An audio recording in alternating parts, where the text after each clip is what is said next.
Depois de receber alguns nãos e ter negociações atravessadas por outros clubes, o Guarani anunciou mais um pacotão de reforços para o início da temporada. Entre as novidades estão os volantes Matheus Sarará e Natan, além do goleiro Emerson Júnior. O Bugre também aproveitou para divulgar a renovação de contrato de Anderson Leite até o fim de 2025. 24, 22 e 19 anos são as idades dos novos jogadores que chegam ao Brinco de Ouro, mostrando que a diretoria bugrina tem como alvo atletas menos experientes e que podem render frutos além dessa temporada. Natan, o mais jovem desses citados, tem apenas 8 jogos no profissional e desembarca em Campinas após uma indicação de Maurício Souza. O novo técnico bugrino trabalhou com o volante na equipe sub-23 do Red Bull Bragantino, onde foram campeões do Campeonato Brasileiro de Aspirantes no ano passado. Já Matheus Sarará surgiu nas categorias de base do Grêmio e atuou na equipe principal por 2 temporadas. Agora, aos 22 anos, o meio-campista retorna ao futebol brasileiro após 3 anos atuando em Portugal. O goleiro Emerson Júnior acumula passagens por Internacional, Atlético Goianiense e Figueirense, e chega no Bugre para disputar a posição com Gabriel Mesquita e Fred Conte. A renovação com Anderson Leite foi uma surpresa aos torcedores, já que a equipe alviverde também havia tentado prolongar o contrato com Lucas Araújo, que não teve sucesso na negociação. Os novos jogadores já estão integrados ao resto do elenco e viajam hoje para Águas de Lindóia, onde vão realizar a pré-temporada no resort Oscarim. Fazendo a estreia na Copa São Paulo de Futebol Júnior desse ano, o Guarani enfrentou o Atlético Mineiro na noite da última sexta-feira. Com o Bugre tendo um início nervoso, Beluco chegou atrasado no atacante do Galo e cometeu pênalti aos 12 minutos. Pedro Ataíde não perdoou e abriu o placar para a equipe mineira. O Atlético teve a chance de ampliar o marcador. Jonathan ficou cara a cara com o goleiro, mas finalizou para fora. Já no segundo tempo, os crias da tribo reagiram. Léo Porfírio, mesmo no chão, deu um lindo passe para João Marcelo deixar tudo igual em Franca.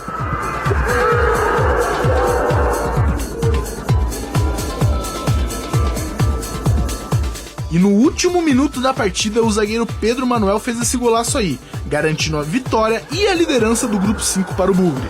O Guarani volta a campo hoje na Copinha e vai enfrentar o Francana às 3 horas da tarde. Em caso de vitória, o Bugre fica virtualmente classificado para a próxima fase da competição. Olha, como eu disse, sempre é importante vencer, ainda mais da forma como foi, uma estreia, volto a repetir, diante de uma grande equipe, conseguimos fazer 3 pontos, agora é descansar que eles têm para descansar, trabalhar em cima do próximo adversário para que a gente possa continuar nessa toada e fazer bons jogos. Bem, nós vamos falar da Copinha também, mas só jogadores confirmados pelo Guarani temporada 2025. Emerson Júnior, goleiro, 24. Natan Camargo, volante, 19.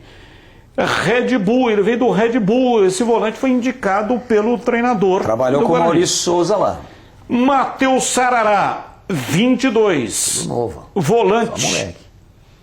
Alvenca de Portugal, ele estava disputando a segunda liga. Isaac, 27, meia do Mirassol. Alan Santos, 33, zagueiro do São Bernardo.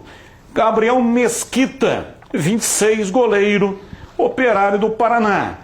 Caio Melo, 24, meia do Ipiranga, Rio Grande do Sul. Anderson Leite, 31, volante, Renovação. Giva, 25, volante, vem do Al-Ahly do Bahrein. João Vitor, 20 anos, atacante. Esse também trabalhou lá com Maurício Souza, no Red Bull Bragantino. E aí, é claro que ainda depende de sabermos quais os jogadores da base, mas a média de idade do Guarani será entre 23 e 25 anos para a temporada 2025. Ou seja, um time extremamente jovem. Então, é aquilo que a gente estava discutindo, Batista. Tem que ver esses jogadores aí, todos os jogadores anunciados aí, muito desconhecidos. O torcedor bugrino tem me chamado muito aí nas redes sociais. Falaram que jogador que a gente nunca ouviu falar, jogador desconhecido, que não jogou, que nunca vestiu uma camisa do tamanho da camisa do Guarani. Eu concordo. Né? Jogadores desconhecidos, mas tecnicamente são bons jogadores, tecnicamente falando. Né? Então, é uma aposta, né? Mas eu acredito muito, né, no trabalho que faz o Rodrigo Pastana. E ele já deu mostras aqui no Guarani mesmo, que ele tem, na hora que ele vai no mercado, aí nesses caras mais desconhecidos, sempre, né, dá certo, as coisas caminham bem. E está sendo avalizado pelo treinador, pô. O cara, você vê, tá vindo um jogador do Red Bull aí, indicação do Maurício. Então, eu acho que o torcedor tem que esperar, né?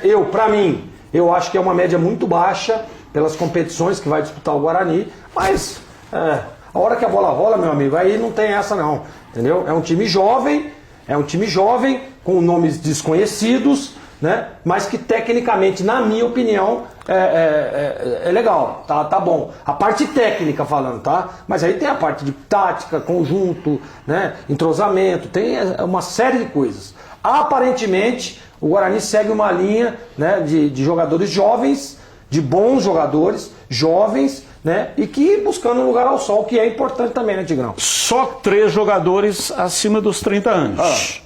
René Santos, zagueiro que vai continuar. 32. É remanescente. Alan Santos, zagueiro também. Está retornando. Está retornando, 33 anos. E Anderson Leite, volante remanescente. 31. Só estes 3. Claro que ainda pode chegar mais algum aí. Poderemos dizer que no derby nós vamos ter o Master da Ponte contra o Sub-15 do Guarani, não é? Porque o time do Guarani é bem jovem. A gente brinca aqui para descontrair. Em termos de experiência, essa montagem de time, mas ela tem jogadores experientes, né? Quer dizer, então você tem 4, por exemplo, acima de 30, deve 3. ser essa. Não, até agora, né? Mas não fechou ainda. Não fechou ainda. Vamos, como diria o Jair Pisserni, que a gente entrevistou aí nessa série de programas entre o Natal e o Ano Novo, muita calma nessa hora, muita calma nessa hora.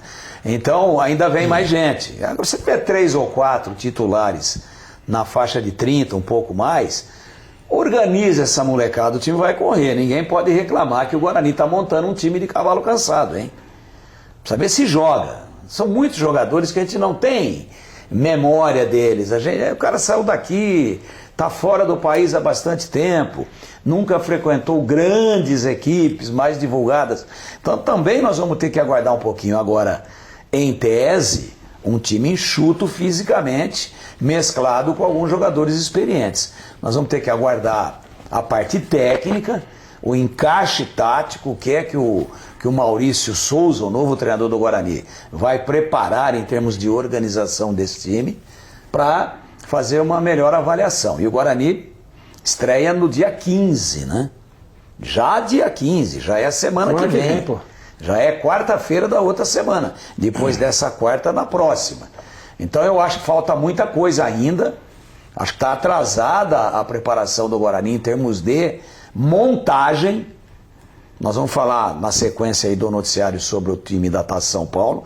Tem jogador para ser aproveitado, sim, mas ainda contando com boas peças da base bugrina, eu acho que está atrasado.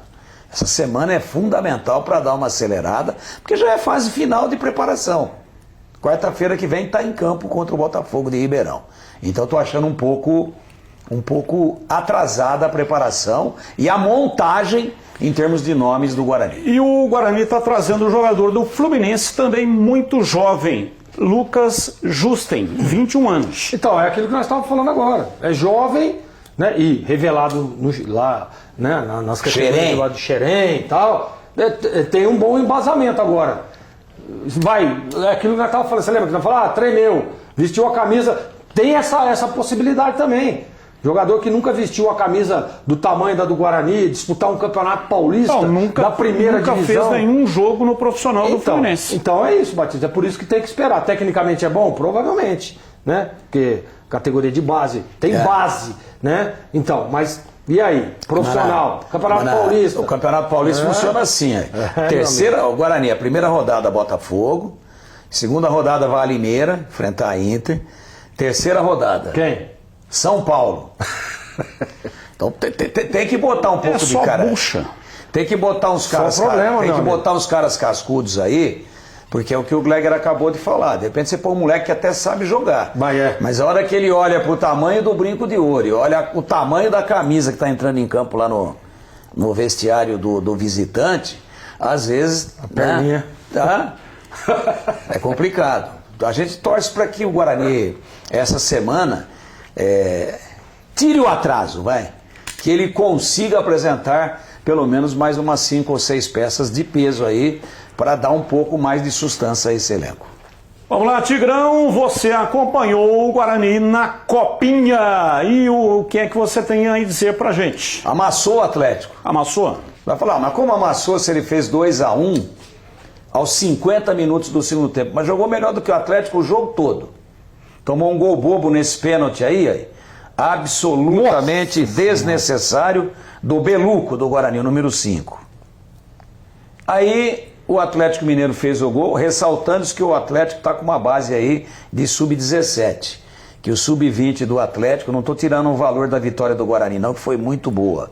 Mas o sub-20 do Atlético começa o Campeonato Mineiro, o regional lá em Minas, né? E depois termina a preparação dos jogadores mais velhos e eles vão entrando ao longo do campeonato. Passe ali, hein? Então, e esse gol aí? O gol de empate do Guarani, quem dá esse passe de calcanhar é o menino que jogou lá contra o Brusque e fez gol. É o Léo Porfírio. Mas observem que o centroavante, o João Marcelo, que também jogou lá, a gente vai ver de novo. O João Marcelo, que é o jogador que jogou também naquela partida final contra o Brusque, ele toma a bola, queria ver de novo, se possível, diretor. Ele toma a bola, o Porfírio está no chão. Ele consegue roubar do zagueiro, aí é o primeiro gol ainda, nós estamos editando tudo, legal. E aí o João Marcelo dá um tapinha e ela volta para o Porfírio que já está de pé. E aí ele dá o tapa de calcanhar para quem? Para o João Marcelo, que sai na cara e faz o gol, né? Então, realmente, olha aí, ó.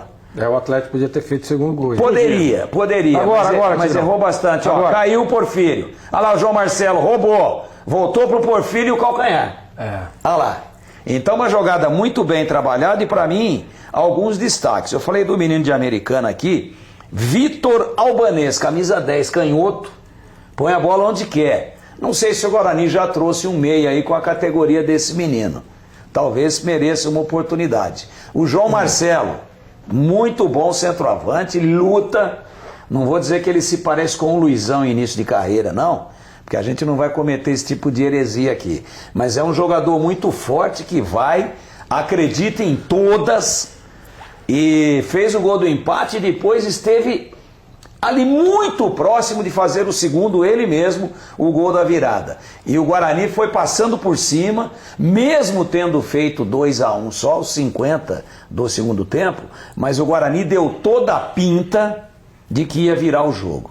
Melhor preparado fisicamente, mais focado na competição, e mesmo no primeiro tempo, quando foi derrotado por 1-0, o Guarani foi melhor do que o Atlético. O goleiro do Atlético trabalhou muito mais do que o goleiro do Guarani. E eu coloco aqui, assim, pelo primeiro jogo, 3 nomes. Porfírio, que a gente já conhecia, o João Marcelo e esse menino, camisa 10 aí que eu acabei de dizer, o Vitor Albanês. Canhoto nato, meia de articulação, meia genético. Parece que ele nasceu meia, né? Que se posiciona naquela faixa de campo para fazer o time jogar em torno dele. Inclusive acertou uma varada de canhota no primeiro tempo, com o jogo já 1-0 para o Atlético, poderia ter empatado.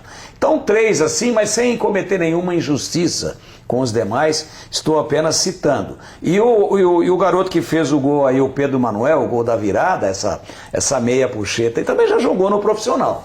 Zagueirão, já jogou, foi lá, matou no peito, virou como um centroavante. Golaço, hein? E botou na rede, não teve conversa, né? Não teve conversa, olha aí, ó. Olha, a bola vai cair no peito dele, ó. Virou e botou na rede. Então eu gostei muito da atuação do Guarani.